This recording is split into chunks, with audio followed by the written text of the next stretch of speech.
I'm just going to use the equivalent of about 3 frozen bananas here. I'm going to put them into my high-powered blender. Bananas are a really good source of magnesium. Then I'm going to put 3 tablespoons of organic raw cacao powder. Raw cacao powder is a good source of magnesium also, and it doesn't have as much fat as if you were to enjoy a bar of chocolate. So I do like to have this organic raw cacao powder every day.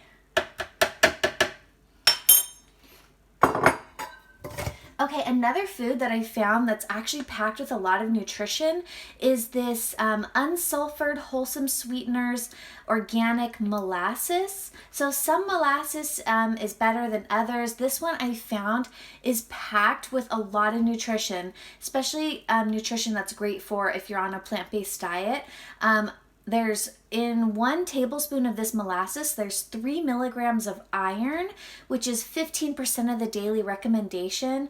It also has magnesium, about 10% of the daily recommendation, and B6, potassium, and calcium. So this is, I found to be a really good supplement to my diet. It's a food supplement rather than a supplement that you would take in a pill form. So I really like this.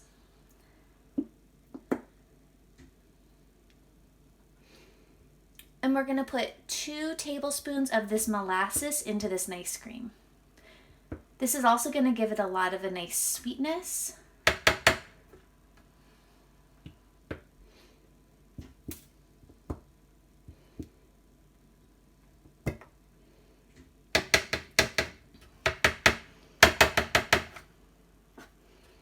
It's really sticky.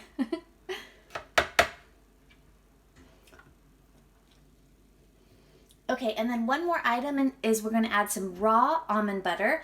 Almonds also are a good source of magnesium, and this gives it a nice fat to add to this nice cream. We're going to do 2 tablespoons of raw almond butter. And I'll share a link in the description below to the nutrition facts for this recipe that you can find on chronometer.com. It's a custom recipe that I share on there, so definitely check that out.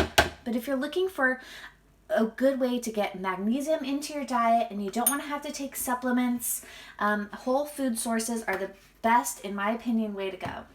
Okay, then we're just going to add a little bit of water and then blend this until it's nice and creamy. Now you can make this into a smoothie. That means you would add a lot more water, but we're trying to make this like into a nice cream so we can store it in the freezer. So we're just gonna add a little bit of water, about 1/2 cup.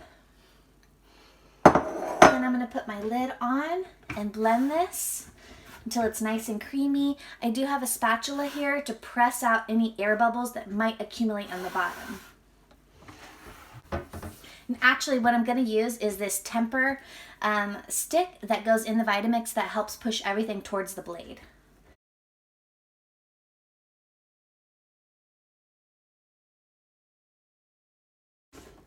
All right, it looks pretty good. Everything looks nice and pureed. I'm happy with that. I'm going to pour it into my container.